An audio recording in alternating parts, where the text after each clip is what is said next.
L'armée israélienne a repris ses frappes à tir dans le sud du Liban. Les bombardements ont été précédés un peu plus tôt dans la journée d'un ordre d'évacuation de la ville. Le dernier bilan fait état d'au moins 8 morts et plus d'une trentaine de blessés. Antoine Delpierre. Avant même la publication de l'ordre d'évacuation israélien, les premières frappes ont ciblé un quartier résidentiel de la ville. Et une fois l'avertissement officiellement lancé, les raids de l'aviation se sont intensifiés. Une raison de plus, s'il en fallait une, pour convaincre les habitants de Tyr de s'enfuir. Même ceux du quartier chrétien de la vieille ville. Jusqu'alors épargné par les bombes et les déplacements forcés, il était devenu le refuge de nombreux habitants. Inclus ce mardi par Israël dans son ordre d'évacuation, il s'est vidé en quelques heures à peine. L'alerte a été donnée il y a une demi-heure. La plupart des habitants ont évacué le quartier.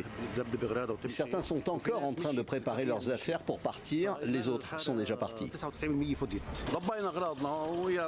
Nous avons fait nos bagages et nous nous préparons à partir. Par le passé, on se disait qu'on n'était pas concerné par les précédents avertissements d'évacuation, mais ça nous touche aussi désormais. Qu'est-ce que ça a à voir avec nous? Qu'est-ce qu'on peut faire maintenant? Tyr, la ville côtière au sud du Liban, à une vingtaine de kilomètres de la frontière avec Israël, est la cible régulière des bombardements israéliens. Dimanche déjà, plusieurs raids avaient endommagé les ruines de la cité antique inscrite au patrimoine de l'humanité de l'UNESCO. Quant aux frappes de ce mardi, Israël affirme qu'elle visait des positions du Hezbollah pro-iranien.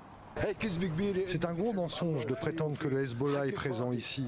Il n'y a aucun combattant ici. Tout ce qui se dit sur Tyr n'est qu'un mensonge pour faire peur aux gens. Je ne veux pas partir, je veux rester à Tyr. Je suis pêcheur ici. C'est là que se trouve mon âme.